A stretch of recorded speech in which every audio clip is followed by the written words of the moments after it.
ओमराजे निंबाळकर आणि कैलास पाटील यांनी जरांगेंची भेट घेतली आहे। मनोज जरांगेंच्या तब्येतीची त्यांनी विचारपूस केली। ओमराजे निंबाळकर यांच्याकडून जरांगेंना काळजी घेण्याची विनंती करण्यात आली आहे। ओमराजे निंबाळकर जे ठाकरेंच्या शिवसेनेचे नवनिर्वाचित खासदार आहेत, त्यांनी जरांगे पाटलांची भेट घेतलेली आहे। त्याचबरोबर या ठिकाणी कैलास पाटील यांनीही जरांगे पाटलांची भेट घेतलेली आहे। मनोज जरांगे पाटील मागील 5 दिवसांपासून उपोषण करतायत। आज त्यांच्या उपोषणाचा 5वा दिवस आहे। काल त्यांची तब्येत खालावलेली होती आणि या पार्श्वभूमीवर ओमराजे निंबाळकर यांनी जरांगेंना काळजी घेण्याचा सल्ला दिलाय।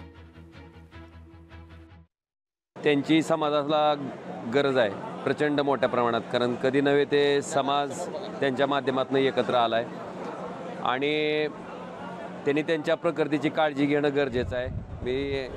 आम्ही सगळेजण त्यांना विनंती केली की बाबा तुम्ही किमान पाणी तरी, कारण उपोषण जरी असलं तरी उपोषणामध्ये पाणी घेणं गरजेचं असतं, पाणी पिलंच पाहिजे, तरच आपलं उपोषण त्या ठिकाणी चालू राहू शकतं।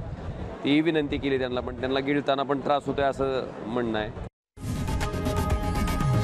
लोकशाही मराठी ऐका, पहा, जागरूक रहा।